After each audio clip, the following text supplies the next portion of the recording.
Be ready. 5 seconds.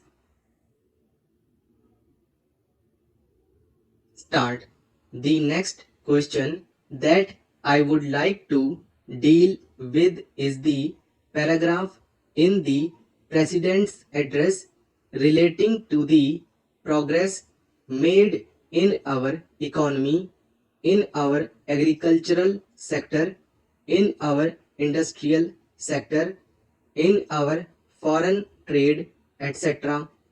Sir, you were pleased to read out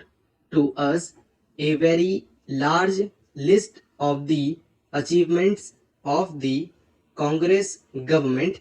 during the last decade and the important targets which have been achieved during the last 10 years of our planned economy. You also mentioned the question of increase in food production, increase in the production of agricultural commodities, etc. Fortunately, sir, here we have in our midst the ex-deputy chairman of the Planning Commission, Shri V.T. Krishnamachari, who has addressed a number of meetings and seminars in New Delhi recently, drawing our attention to the weakness in our agricultural sector.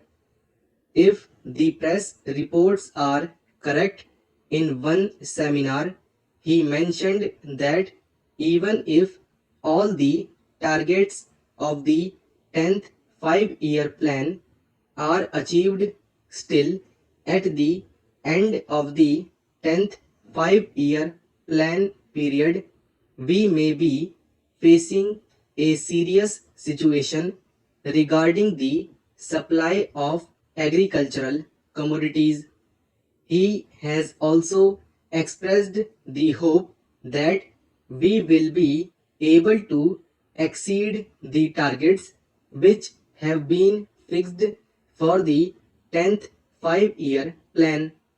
I do not know whether his expectation of exceeding the targets will be fulfilled or not, but it is quite clear that we have not been able to give sufficient attention to the development of the agricultural sector. It has also been stated that development of the agricultural sector is one of the most difficult tasks which have been found difficult both by democratic countries as well as by countries in which total planning is going on. It is all the more reason, therefore, that we should pay more attention to the agricultural sector so that it may be possible for us to meet our requirements as and when they arise, and the situation which he has foreseen at the end of the 10th 5-year plan may not materialize. It is no use merely taking refuge behind some of the figures which have been compiled and narrating the progress which has already been achieved. We are happy that some progress has been achieved, but we are anxious that more progress should be there, and for that purpose also certain definite steps will be taken. In this connection, I am also happy to hear what the defense minister said yesterday in one of his public meetings, namely that the government of India is contemplating to create a setup in our villages wherein our panchayats will be functioning more or less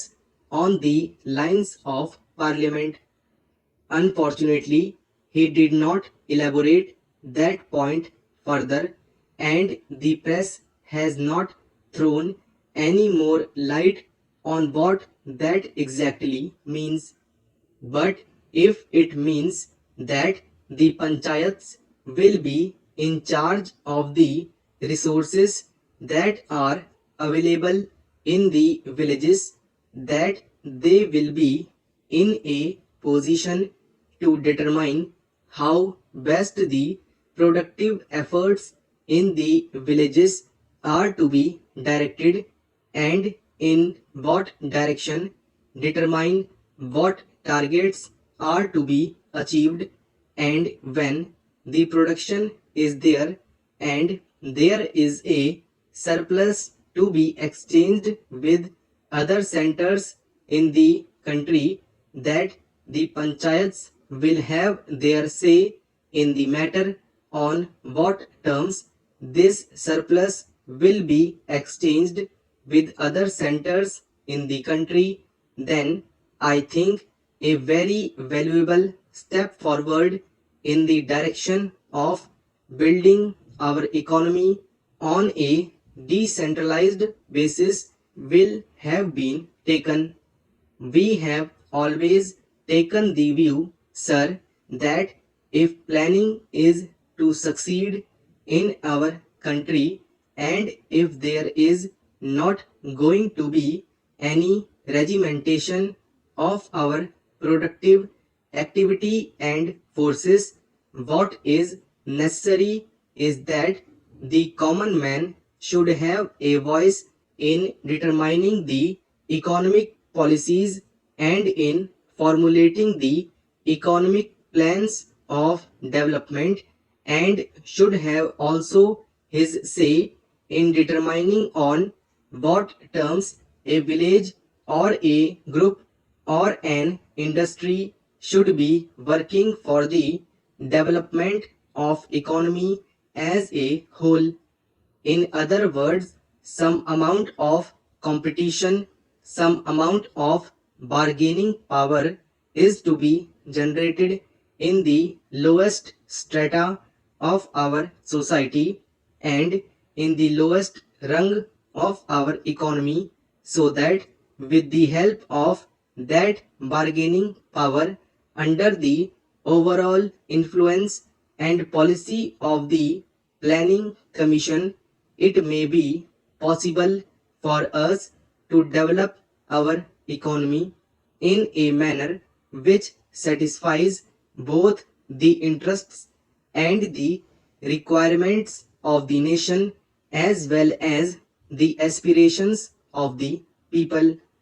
When people feel that they also have their say in the formulation of policies and programs, and that such policies and programs are not something which is dictated from New Delhi, but are those which have been worked out by their own efforts, and as a result of their own deliberations. To that extent, these plans are a part of their efforts in the development of their regions, of their own crafts, their own industries, and their own skills.